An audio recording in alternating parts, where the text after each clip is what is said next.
மூவின்னு வந்துட்டாக்கா நிற்கணும். Okay, correct. வரக்கூடாது சினிமா இண்டஸ்ட்ரிக்குள்ளே வந்தால் நின்றுட்டோம். கிளாமர் சாங் பண்ணணுமா இல்லை வில்லியா பண்ணணுமா கேரக்டர்ஸ் பண்ணணுமான்னு யோசிக்கும்போது பண்ண வேண்டான்ற ஒரு முடிவில் தான் இருந்தோம். பட் பண்ண ஆரம்பித்ததுக்கப்புறம் அந்த ஃபேம், எங்கே பார்த்தாலும் அனுராதான்னு பேசுகிற ஃபேம், எனக்கு அந்த மாஸ்டர்ஸ் வந்து சொல்கிறாங்க, என் காது படவே ஷானி மிதிக்கிற மாதிரி மிதிக்கிற இந்த பொண்ணு டான்ஸே ஆடுவார்ல, இந்த பொண்ணெல்லாம் போட்டுட்டு ஹீரோயினாக போட்டுட்டு சாவடிக்கிறீங்களே அப்படின்னு. அதே மாஸ்டர்ஸ் வந்துட்டு ஐயோ இந்த பாட்டு வந்து வேற ஆர்டிஸ்ட் பண்ணால் நல்லா இருக்காது, இதுக்கு அனுராதா டேட் எப்போ கிடைக்குதோ அப்போ வாங்கி நம்ம பண்ணலாம். சில்கு வந்து ஒரு ஃப்ரெண்டு மாதிரி தான், சாந்தி வந்து சிஸ்டர் மாதிரி. டிஸ்கோ சாந்தி வந்து ஒரு நல்ல சிஸ்டர். எனக்கு ஒரு பாண்டிங் இருந்திருக்கு. ஆமாம், ஜோதிலட்சுமிமாவும் ஜெயமாலியாவும் பேசிக்க மாட்டாங்க, அவங்க 2 பேர் சிஸ்டர்ஸ் தான் ஆக்சுவலி. ஓகே, பட் அவங்க 2 பேருமே என்கிட்ட நான் பேசுவேன். ஓகே, கைதியின் டைரி, அந்த ஒரு நிமிடம் எல்லாம் பண்ணியிருக்கேன் அவரோட. அவரு இஸ் அ டீச்சர் ஆக்சுவலி.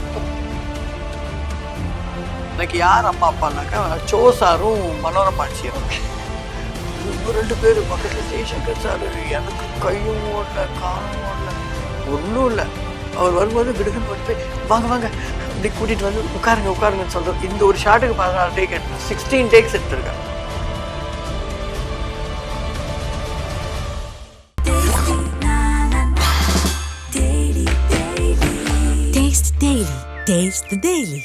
திரைமொழி நேயர்களுக்கு என் அன்பு வணக்கங்கள். நான் அஷு. ஸோ இன்னைக்கு நம்ம கூட the evergreen and beautiful artist Mrs Anuradha ma'am இருக்காங்க. ஹாய் மேம், எப்படி இருக்கீங்க? நீங்க வந்து 35 மூவிஸ் ஹீரோயினா பண்ணிருக்கீங்க. நிறைய ஸ்டார்டட் டூயிங் வேரியஸ் ரோல்ஸ். நீங்க ஏன் அது கிளிக் ஆகலன்னு என்னைக்காச்சும் யோசிச்சிருக்கீங்களா? 35 இல்ல 34. ஓகே, 34 மூவிஸ் பண்ணிருக்கீங்க. இல்ல கிளிக் ஆகலனாக்கா பெருசா ஹிட் விழல. நல்ல ஹிட் விழுந்திருந்தா நம்ம ஹீரோயினாவே ட்ரை பண்ணிட்டு வேரியஸ் ரோல்ஸ் செலக்ட் பண்ணும்போது கூட ஒரு பர்டிகுலர் மூவி வந்து எனக்கு பெரிய ஹிட் ஆச்சு. அதுல வந்துட்டு ஹீரோயின் தான், 2 ஹீரோயின்ல ஒரு ஹீரோயினா தான் பண்ணேன். அதுல பண்ண சாங் எல்லாம் ஹிட் ஆனதுனால கொஞ்சம் டிஃப்ரெண்ட் கேரக்டர்ஸ் வந்தது, பிஸியாக ஆரம்பிச்சேன். ஸோ பண்ணலாமே மூவின்னு வந்துட்டாக்கா நிற்கணும். Okay, correct. வரக்கூடாது சினிமா இண்டஸ்ட்ரிக்குள்ள வந்தால் நின்றுடணும். அதுக்காக சரி, எனக்கு ரகு மாஸ்டரோட அட்வைஸ் அதான். So you try to do all, எல்லாமே பண்ணு, காமெடி பண்ணு, வில்லி பண்ணு, சாங்ஸ் வந்தால் பண்ணு, ஹீரோயினா பண்ணு, என்ன வந்தாலும் பண்ணு, சினிமாவுக்கு வரக்கூடாது, வந்துட்டா நல்ல டாப்ல நின்று. ஸோ அப்போ டிசைட் பண்ணப்போ அதுக்கப்புறம் பார்த்தீங்கன்னா நோ லுக் பேக். அப்படி அவ்வளோ ஒரு பிஸி. ஸோ அந்த ஹீரோயினா கிளிக் ஆகலன்றப்ப நிறைய பேர் உங்க காது பட சொல்லியிருக்காங்க, லைக் ராசி இல்ல செட் இவங்க செட் ஆகலன்ட்டு. But when you started doing the glamorous roles அப்படின்னும் போது அனுராதா மேமோட கால் ஷீட்க்கே நிறைய பேர் வெயிட் பண்ணிருக்காங்க. ஸோ அந்த மொமெண்ட் உங்களுக்கு எப்படி இருந்துச்சு? ரொம்ப சந்தோஷமா இருந்துச்சு. ஓகே, கிளாமர் சாங் பண்ணணுமா இல்லை வில்லியா பண்ணணுமா கேரக்டர்ஸ் பண்ணணுமான்னு யோசிக்கும் போது பண்ண வேண்டான்ற ஒரு முடிவில் தான் இருந்தோம். பட் பண்ண ஆரம்பிச்சதுக்கு அப்புறம் அந்த ஃபேம், எங்கே பார்த்தாலும் அனுராதான்னு பேசுகிற ஃபேம், அது வந்ததுக்கப்புறம் நான் ஃபீல் பண்ணதெல்லாம் வேஸ்ட்டு, சாதிச்சிட்டேன் அப்படின்ட்டு. ஸோ யார்கிட்டயாவது சொல்லியிருக்கீங்களா நீங்கள் இப்படி சொன்னீங்க நவ் சீ மீ லைக்? இல்லை சொல்லலை. பட் ஆனால் வந்துட்டு ஒரு பர்டிகுலர் டான்ஸ் மாஸ்டர் வந்துட்டு நான் ஹீரோயினா பண்ணுறேன் ஒரு பெரிய ஹீரோவோட. அந்த படம் வந்து தமிழில் பெரிய ஹிட்டான படம், பஞ்ச கல்யாணின்னு சொல்லிட்டு. அந்த படம் தெலுங்குல நான் தான் ஹீரோயினா பண்ணேன். சந்திரமோகன் சார் அவர் பெரிய ஹீரோ. அப்போ சங்கராபரணம் அது இது நிறைய படம் பண்ணி பெரிய ஹிட் ஹீரோ. நான் ஒரு டான்ஸ் மூமெண்ட் பண்ணிட்டேன், டுயட் சாங். எனக்கு அந்த மாஸ்டர்ஸ் வந்து சொல்றாங்க, என் காது படவே ஷானி மிதிக்கிற மாதிரி மிதிக்கிற இந்த பொண்ணு டான்ஸே ஆடுவார்ல, இந்த பொண்ணெல்லாம் போட்டுட்டு ஹீரோயினா போட்டுட்டு சாவடிக்கிறீங்களே அப்படின்னு. அதே மாஸ்டர்ஸ் வந்துட்டு ஐயோ இந்த பாட்டு வந்து வேற ஆர்டிஸ்ட் பண்ணா நல்லா இருக்காது, இதுக்கு அனுராதா டேட் எப்போ கிடைக்குதோ அப்போ வாங்கி நம்ம பண்ணலாம், வெயிட் பண்ணுவோம்னு சொல்லி. பட் அவங்களோட நான் நிறைய படம் அதுக்கப்புறம் ஒர்க் பண்ணேன். அவங்களுக்கு அந்த கில்ட் ஃபீலிங் இருக்கு, எனக்கு அந்த ஃபீல் இல்லை. Okay, I felt very proud of myself. So Raghu sir சொல்லாம இருந்திருந்தா நீங்க அந்த ஹீரோயினாவே அப்படியே இருந்துட்டு இல்ல ஹீரோயினா தான் நான் பண்ணணும், கிளாமரஸ் பண்ண மாட்டேன் அப்படின்ற மாதிரி உங்களுக்கு ஒரு தாட் வந்திருக்குமா? இல்ல ரகு மாஸ்டர் சொன்னது ஒரு நல்ல அட்வைஸ். அதை எடுத்துக்கிட்டதுனால தான் நான் ரொம்ப ஃபேமுக்கு வந்தேன். பட் அப்படி இல்லைன்னா கூட நான் கொஞ்ச நாள் வெயிட் பண்ணியிருந்திருப்போம். வருதா பார்க்கலாம் ரொம்ப வருஷம் வெயிட் பண்ணோம். ஒரு 2-3 வருஷம் வெயிட் பண்ணதுக்கு அப்புறம் தான் கொஞ்சம் அந்த டிரான்ஸ்பர்மேஷன் வந்தது. பட் ரொம்ப மனசு கஷ்டமா தான் பண்ணோம். பட் ஆனா அது பெரிய சக்சஸ் கொடுத்தது. ஓகே. சோ அந்த கிளாமரஸ் ரோல்ஸ் பண்ணும்போது வந்துட்டு இத நான் பண்ணணுமா அப்படின்னு ஏதாவது ஒரு சாங்க்கு நீங்க ஃபீல் பண்ணிருக்கீங்களா? பண்ணதுல யூ டிட் யுவர் பெஸ்ட். ஒர்க்னு வந்துட்டாக்கா You did நம்ம your என்ன best. நாய் வேஷம் போட்டா குலைக்க தான் செய்யணும், Okay. கழுத வேஷம் போட்டா உதைக்க தான் செய்யணும் இல்லையா? அந்த மாதிரி. ஓகே. சோ நம்ம வந்துட்டு இப்போ செட்ஸ்ல எல்லாம் ஒவ்வொரு சாங்க்கு வந்து டிஃப்ரெண்ட் காஸ்டியூம்ஸ் யூஸ் பண்ணுவோம். சில சாங் வந்து ரொம்ப ஷார்ட் ட்ரெஸ்ஸா இருக்கும். சில ட்ரெஸ்ஸஸ் வந்து கொஞ்சம் அன்கம்ஃபர்டபுளா இருக்கும். என்னைக்காவது வந்துட்டு இது கொஞ்சம் டிஸ்கம்ஃபர்ட்டா இருக்கு, இல்ல உங்கள பாக்குற பார்வை வந்து ஏதாவது தப்பா இருக்கு அந்த மாதிரி நீங்க நினைச்சிருக்கீங்க அந்த மாதிரி? ஓகே. ஏன்னா எனக்கு முன்னாடி பண்ண ஆர்டிஸ்டுங்க இருக்காங்க. ஓகே. எல் விஜயலட்சுமி அவங்க எடுத்துக்கோங்க, விஜயலலிதா, இங்க ஜோதிமா, அதுக்கப்புறம் ஜெய்மாலினி வந்தாங்க, அதுக்கப்புறம் சில்க் சுமிதா வந்தாங்க. ஸோ எல்லாருமே ஷார்ட் ட்ரெஸ்ஸஸ் போட்டிருக்காங்க. ஹீரோயின்ஸே ஷார்ட் ட்ரெஸ்ஸஸ் அப்பவும் போட்டிருக்காங்க. இப்போ இருக்கிற ஹீரோயின்ஸ் இன்னும் ஷார்ட் ட்ரெஸ்ஸஸ் போடுறாங்க. இப்போ இருக்கிற ஹீரோயின்ஸ் கிளாமர் சாங்ஸ் இப்போ கண்டினியூவா பண்ண ஆரம்பிச்சிட்டாங்க. ஓகே. ஸோ அந்த மாதிரி ஃபீலிங் தான் எதுவுமே. எங்களுக்கு வந்து எங்க ஓன் காஸ்டியூமர் இருப்பாங்க.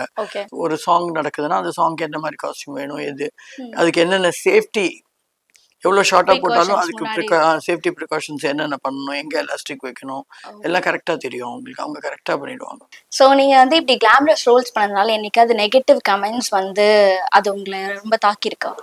இல்ல நெகட்டிவ் கமெண்ட்ஸ் உங்களுக்கு வந்திருக்கா? Like you were in cine industry for 40 plus இப்போ years. என்னன்னா முன்னாடி இண்டஸ்ட்ரி வந்து எங்களுக்கும் முன்னாடி இருந்த இண்டஸ்ட்ரி வந்து செட்டுக்குள்ளேயே இருக்கு.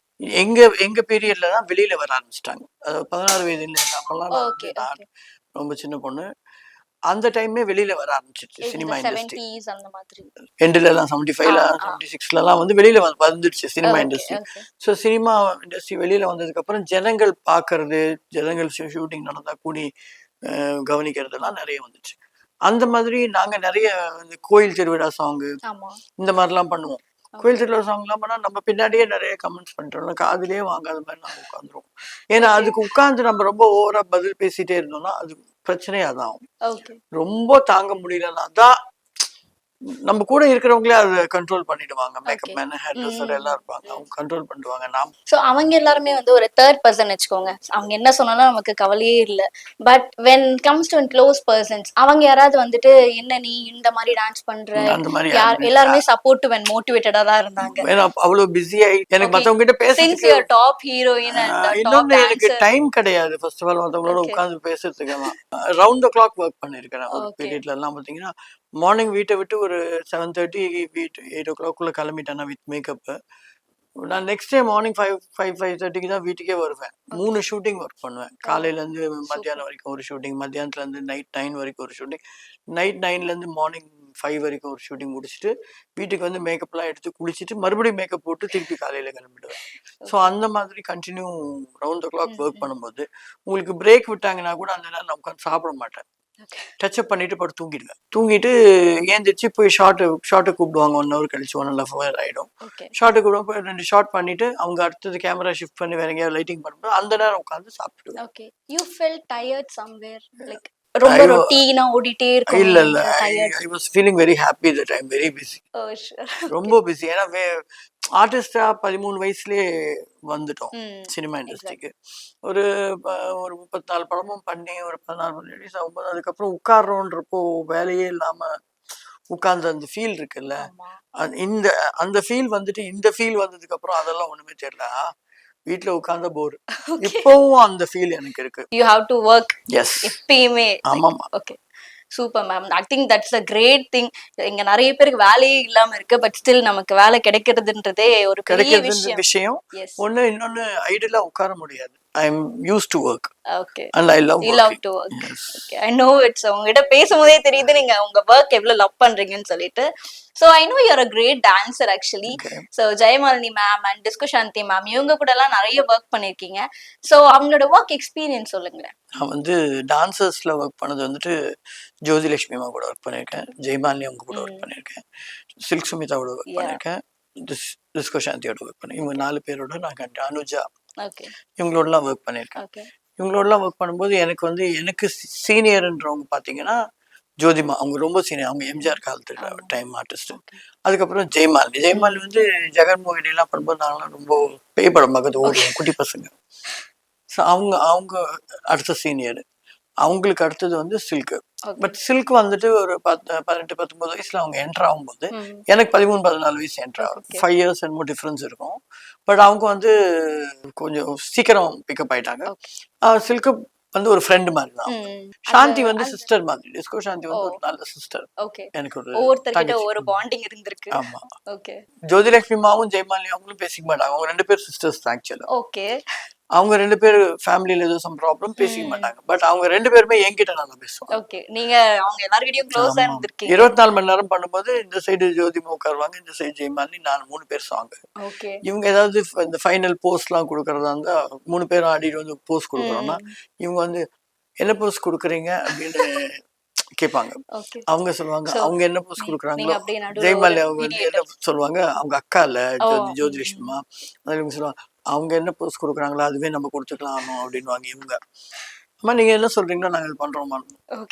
சோ அந்த மாதிரி லைக் அவங்க 2 பேரும் பேசல கூட நடுவுல நான் மீடியேட்டர் இப்படி இப்படி இப்படி இப்படி. என்னைக்காவது அவங்க 2 பேரையும் பேச வைக்க ட்ரை பண்ணிருக்கீங்களா? இல்ல அவங்க பேச மாட்டாங்க. இப்ப ஃபைனலா அவங்க இறந்து போறதுக்கு ஒரு 5-6 வருஷத்துக்கு முன்னாடி பேச ஆரம்பிச்சாங்க. பட் அப்ப பேசிக்க மாட்டாங்க. அது செட்ல ஒரு ஃபன்னா இருக்கும்ல இவங்க கிட்ட பேசுறது, அத போய் அவங்க கிட்ட சொல்றது. நடுவுல உட்கார்ந்துருப்பாங்க. சோ நீங்க வந்து நிறைய ஆர்டிஸ்ட் கூட ஒர்க் பண்ணிருக்கீங்க, நிறைய டான்ஸ் பண்ணிருக்கீங்க. யார் கூட பண்ண டான்ஸ் வந்து உங்களுக்கு கொஞ்சம் டஃப்பா இருந்துச்சு? லைக் அவங்களோட போட்டி போட்டு டான்ஸ் பண்ண வந்து ரொம்ப டஃப்பா இருந்த ஒரு ஆர்டிஸ்ட்னா யாரு? டஃப்பா இல்ல, டான்ஸ் வந்துட்டு எனக்கு 5 வயசுல இருந்தே இன்ட்ரெஸ்ட். அப்பா கிளாஸ் வச்சிருந்தாங்க. சோ நானு அப்பா கிளாஸ்ல டான்ஸ் கத்துருக்கேன். 5 வயசுல எனக்கு டிகேஎஸ் பாபு மாஸ்டர் சொல்லுவாரு, அவரு அப்பா கிட்டதான் டான்ஸ் கத்துக்கிட்டாரு. அப்பா கிட்ட அசிஸ்டண்டா ஒர்க் பண்ண. அவர் சொல்லுவாரு நான் கிளாஸ் எடுப்பேன். அப்பவே அப்பா ஷூட்டிங்ல இருந்தா நான் கிளாஸ் எடுப்பேன். சோ அவரு மாஸ்டர் ஆனதுக்கு அப்புறம் ஆனா என்ன மூவ்மெண்ட்னு கேட்டா, நீ எனக்கே மாஸ்டர் என்கிட்ட ஏன் கேட்கற அப்படின்னு நான் சொல்லுனா அப்படின்னு அதுக்கப்புறம் சொல்லுவாரு. சோ அந்த மாதிரி டஃப் அப்படின்னா எனக்கு டான்ஸ்ல டஃப் இல்ல, பட் வந்துட்டு பயம் அப்படின்னா கமல் சார். கமல் சாரோட எந்த ஒரு சாங்க்கு நீங்க கைதியின் டைரி, அந்த ஒரு நிமிடம் எல்லாம் பண்ணிருக்கேன் அவரோட. அவரு இஸ் a டீச்சர் ஆக்சுவலி நம்மளுக்கு கரெக்ஷன் பண்ணிட்டே இருப்பாரு. இப்படி வா, இப்படி நில்லு, சப்போர்ட்ஸ் அஸ், டீச்சர்ஸ் அஸ், சொல்லி கொடுப்பாரு. இப்படி வந்து நின்னாதான் கரெக்டா இருக்கும், இந்த டைமிங்ல தலையை தூக்கு, அந்த மாதிரி. கொஞ்சம் எனக்கு படபடப்பு வந்து எனக்கு ஜெயமாலினி அவங்களுடைய ஜோதி அம்மாவுடைய படும்போது கூட இருக்கும். ஏன்னா முன்னாடி அதுக்கப்புறம் நான் ரொம்ப பிஸி ஆயிட்டதுக்கு அப்புறம் எனக்கு அந்த கான்ஃபிடன்ட் லெவல் வந்துச்சு. தர்மாத்முன்னு ஒரு படம், நானும் ஜெயமாலினி அவங்களும் ஃபர்ஸ்ட் ஒர்க் பண்றோம். அவங்க வந்துட்டு பார்த்துட்டே ஒரு ரிஹர்சல் டேக் பண்ணுவாங்க. நம்ம அப்படி கிடையாது. அவங்க முன்னாடி நாம டேக் வாங்கிடக்கூடாதுன்றதுனால நான் பிஃபோரா போய் நின்றுட்டு கத்துக்கிட்டே இருப்பேன். கத்து அந்த மாதிரி. அதுக்கப்புறம் நாமளும் பாக்குறது ஒரு ரிஹர்சல் ஒரு டேக் பண்ண ஆரம்பிச்சிட்டோம். அது எக்ஸ்பீரியன்ஸ் வர வர எல்லாருக்குமே அந்த கான்ஃபிடன்ட் லெவல் வந்து. நீங்க வந்து சின்ன வயசுல சொல்லி கொடுத்தீங்கன்னு சொல்லி சொன்னீங்களே, அது to you remember anything like? இல்ல வந்து not much. 5 years 6 yearsலாம் I don't remember much. I remember going to class அப்பாவோட போறது. அவர் டிகேஎஸ் பாபு மாஸ்டர் சொல்லி தான் எனக்கு தெரியும் நான் ஒரு கிளாஸ் எடுத்துருக்கேன். சோ நீங்க வந்து Jayamalini ma'am and Disco Shanti ma'am கூட ஒர்க் பண்ணிருக்கீங்களா? அவங்க கிட்ட இருந்து நீங்க கத்துக்கிட்ட ஒரு பிளஸ் அண்ட் மைனஸ் பாயிண்ட்ஸ் என்னென்ன? சாந்தி வந்துட்டு எங்கிட்ட இருந்து கத்துக்கிட்டான்னு சொல்லுவேன். சாந்தி எனக்கு ஜூனியர், எனக்கு அப்புறம் வந்தாங்க. ஜெயமாலினி அவங்க கிட்ட என்னன்னாக்கா அவங்க எப்பவுமே யார்கிட்டயுமே கோவமா பேசி நான் பார்த்ததே கிடையாது. யார்கிட்டயுமே கோவப்பட மாட்டாங்க, கத்த மாட்டாங்க. செட்ல கூட ரொம்ப அவங்க பேசுறதே ரொம்ப அந்த வாய்ஸ் ரொம்ப கம்மியா கேட்கும். அப்பப்போ காமெடி பண்ணுவாங்க. தவிர இந்த திடீர்னு அப்படின்னு அந்த அசிஸ்டன்ஸ் திட்டுறதாகட்டும் அந்த மாதிரிலாம் எதுவுமே பண்ணது கிடையாது. அண்ட் ஷீ இஸ் ஆல்வேஸ் யாருன்னு சரி இது ஆக்சுவலி காம் அண்ட் கம்போஸ்டா இருப்பாங்க. அண்ட் ஒர்க்ல ரொம்ப கரெக்டா இருப்பாங்க. எனக்கு டைமிங் இதெல்லாம் வந்து சிவாஜி சார் தான். நான் மோன பொண்ணுகை வந்து அவரோட 4 ஹீரோயின்ஸ்ல ஒரு ஹீரோயினா பண்ணியிருக்கேன். அவரு காலையில 7 மணிக்கு கால் ஷீட்னா 6:30 மணிக்கு வர்றது, வித் மேக்கப் வந்து உட்காந்து போயிரு. நம்மளுக்கு அங்க உள்ள நம்ம பிஃபோரா வந்து ரெடி ஆயிட்டு இருந்தா கூட ரெடி ஆகிறதுக்கு லேட் ஆச்சுன்னா ஷார்ட் வச்சுட்டாங்கன்னா பயமா இருக்கும். சிவாஜி சார் கிட்ட என்னென்ன கத்துக்கிட்டோம்னா, சஜஷன் ஷார்ட்ஸ் ஒர்க் பண்ணும்போது நம்ம வந்து அவங்க மூஞ்ச ஸ்ட்ரெயிட்டாவே பார்க்க கூடாது. இந்த இங்க கேமரா இருக்க இந்த இடத்துலதான் பார்க்கணும், நீ இப்படி பார்த்தனா உன் மூஞ்சி நிறைய திரும்பிடும். இதெல்லாம் வந்துட்டு அவர் தான் எங்களுக்கு அப்புறம் லைட் ஷேடோ பக்கத்தில் ஆர்டிஸ்ட் இருந்தாங்கன்னா அவங்களுடைய ஷேடோ நம்ம மேலே விழுந்தா நாம டார்க்காக தெரியுமோன்றதுனால எப்படி லைட்டை வந்து அட்ஜஸ்ட் பண்ணுறது, அதே மாதிரி பெரிய ஷார்ட்ஸ் வைக்கும்போது நிறைய ஆர்டிஸ்ட் இருக்கும்போது நாம மறையாம எப்படி இருக்கிறது, இதெல்லாம் வந்து சிவாஜி சார் நிறைய ஓகே. என்னைக்காவது திட்டு வாங்கிருக்கீங்களா செட்டில்? அதுதான் சொன்னேனே, சாணி மிதிக்கிற மாதிரி மிதிக்கிறாங்கன்னு சொன்னதே பெரிய திட்டு தான். அது பெரிய இன்சல்ட் எல்லாரும் முன்னாடியும், ஹீரோ முன்னாடி, டான்சர்ஸ் முன்னாடி. அந்த மாதிரி கேரக்டர்ஸ் பண்ணும்போது எனக்கு வந்த புதுசுல பாத்தீங்கன்னா குழந்தையை தேடின்னு ஒரு படம், ஜெய்சங்கர் சார் ஹீரோ, அவர் கூட நான் ஹீரோயின். பட் ஆனா டம்மி ஹீரோயின் கேரக்டர், வில்லன்ஸ் தான் மெயின். அந்த படத்துல கன்னட பிரபாகர், பிரவீனா, அவங்க Bhagyaraj sir wife, first wife இருந்தாங்க, அவங்க இன்னொரு வில்லன். இந்த 3 வில்லன்ஸு இந்த குழந்தைய கிட்னாப் பண்ணுறதுல தான் இருப்பாங்க.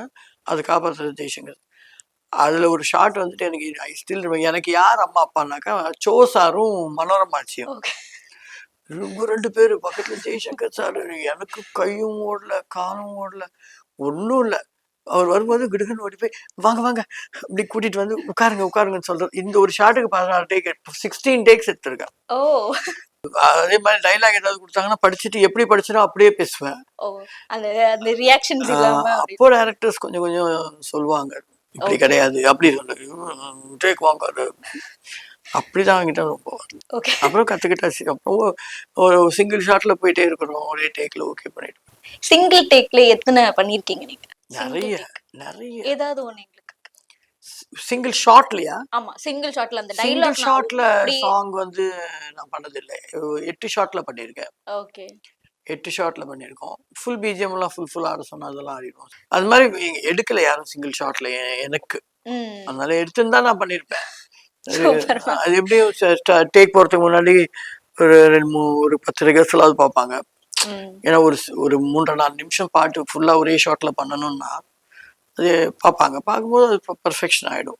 இப்ப பார்த்துட்டு ரெக்ரெட் பண்ணுவாங்கன்னு நினைக்கிறேன். நம்ம அனுராதா வச்சு எடுத்துருக்கணும், மேம மிஸ் பண்ணிட்டோம் நாம அப்படின்னு சொல்லிட்டு. நீங்க வேரியஸ் ஆர்டிஸ்ட் கூட, நிறைய ப்ரொடியூசர்ஸ், நிறைய டைரக்டர்ஸ் கூட ஒர்க் பண்ணிருக்கீங்களா? சோ இன்னைக்காச்சும் பேமெண்ட் இஷ்யூ அந்த மாதிரி ஒண்ணு வந்திருக்கா? நிறைய வந்து பேமெண்ட் இஷ்யூ, சண்டை எல்லாம். பேமெண்ட்லாம் நான் பாத்துக்க மாட்டேன், அம்மா தான் பாத்துப்பாங்க எல்லாமே. நிறைய செக்ஸ் பவுன்ஸ் ஆகி வீட்டுல இவ்வளவு செக்ஸ் இருக்கும். சீரியஸ்லி? எஸ். அப்போ அப்போ அந்த காலத்துல. அதுக்கப்புறம் தான் ரொம்ப ஸ்ட்ரிக்ட் ஆயிட்டாங்க. அம்மா பேமெண்ட் கொடுத்தாதான் வருவோம்.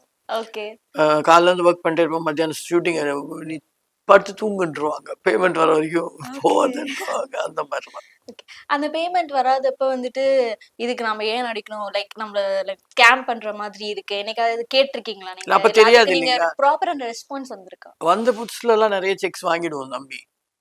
அது பவுன்ஸ் ஆனதுக்கு அப்புறம் தான் கொஞ்சம் சுதாரிச்சு தெரியும். ஸோ அதுக்கப்புறமா வந்துட்டு அவங்களோட சினிமாவில் வந்து நிறைய பேரோட ஒர்க் பண்ணியிருக்கீங்க. And I have seen like நீங்க 87 மூவிஸ் கிட்ட வந்து ரிலீஸ் பண்ணியிருக்கீங்க. கிரேட். 87 மூவிஸ் 1 இயர்ல. அதான் 1 இயர்ல தான். 86ல 87 மூவிஸ் பண்ணேன். Telugu, Tamil, Kannada, Malayalam and Hindi.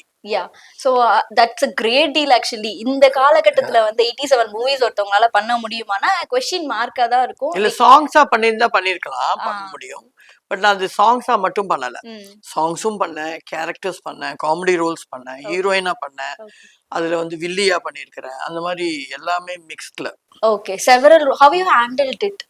That's what I couldn't like no sleep. You were like you didn't feel like pressure or like easy going இருந்துச்சா? எனக்கு ரொம்ப பிடிக்கும். அதுதான் சொல்றேனே, கொஞ்சம் ஒரு மாதிரி சைக்கிக் நானு. Okay, work psychic.